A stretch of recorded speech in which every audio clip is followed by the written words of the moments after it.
বোনেরা, আজ আমরা এখানে দাঁড়িয়েছি এক ভয়াবহ অমানবিক রাষ্ট্রীয় বর্বরতার বিরুদ্ধে আমাদের প্রতিবাদ জানাতে।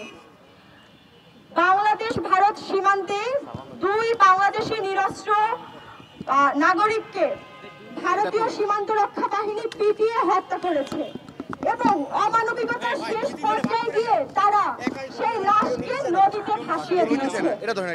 এই ঘটনা বাংলাদেশের জন্য কোনো বিচ্ছিন্ন কোনো ঘটনা না, এই ঘটনা পরম্পরা ধরে চলে আসতেছে।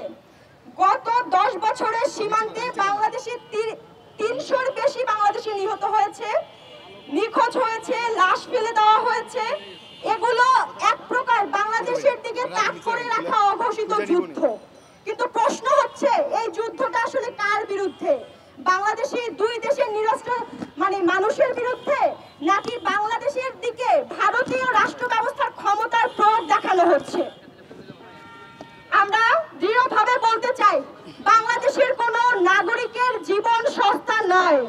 কোন মোড়লতন্ত্রের মাধ্যমে দুই দেশের রাজনৈতিক সুবিধার বলি হতে দেব না আমরা বাংলাদেশের কোন নাগরিককে। আমাদের যে ঘটনার প্রতিবাদে আজকে আমরা দাঁড়িয়েছি, এই ঘটনার দায় বিএসএফ কে স্বীকার করতে হবে এবং বাংলাদেশের অন্তর্বর্তীকালীন সরকারকে এই ঘটনার জন্য মুখ বন্ধ করে থাকার যে নীতি তাদের দেখছি, আমরা কোনোভাবেই তাদের এই অবস্থানকে মেনে নিব না। সরকারিভাবে রাষ্ট্রীয় উদ্যোগে সীমান্তে হত্যার জন্য দুই দেশের মধ্যে বাধ্যতামূলক আমরা প্রতিরোধমূলক নীতি চাই এবং আন্তর্জাতিকভাবে মানবাধিকার সংস্থার তত্ত্বাবধানে একটা নিরপেক্ষ